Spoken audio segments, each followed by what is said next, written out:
I got COVID again, but now I'm mostly better. So, I guess it's time for High Five!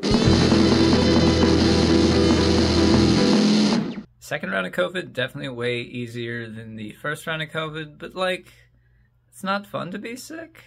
It did come out at a really convenient time though, so I could play a shit ton of Phantom Liberty. First up is Chris Oliver's Guitar Zero, released September 16th with his little Broken Foot kind of single EP thing, which is a lot of fun. I've actually talked about Chris's music before in the form of Velos, which I believe he drums, probably does some of the songwriting, and I know he does some of the singing for. So this track is, I really like that Mr. Oliver takes the opportunity to kind of go wild with his single solo content. There's like some really kind of like fantastic drumming that's a little different than Velos, a little less straightforward, and he includes a lot of novel experimental elements that almost remind me of like Japanese jazz and like anime openers, with the kind of like way they are kind of like rock and roll and jazzy at the same time. Second is Pfu's Golden. Honestly, this song is like a shoegaze dream. You just like plug your headphones in and kind of like vibe to it for a long time. I really like how chill it is in comparison to his recent release Basking, which was a lot more of an aggressive kind of like Third is Jolie Holland's Orange Blossoms, released September 20th. This is the next single off the upcoming Haunted Mountain, released October 6th, which I'm pretty excited about. Honestly, I've got a feeling it's going to be one of my favorite albums this year, just kind of based on the original Haunted Mountain single and this.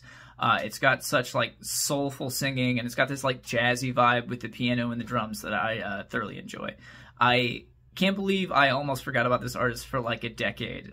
It basically just came back because she ended up on, I think, a podcast I listen to sometimes, Cool People Who Do Cool Stuff. Fourth, we've got Sugar Tradition's Fragile, released September 21st. I'm pretty sure these Detroit dudes are pretty young, but honestly their music sounds like it's coming straight out of a garage in the 60s.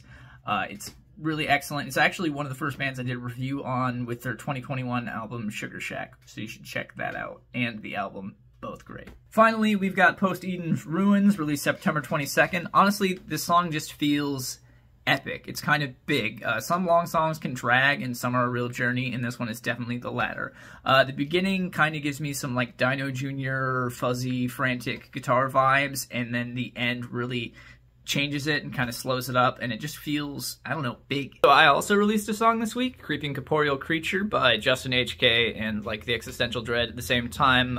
It's kind of a slow fingerstyles guitar song, and you should check it out.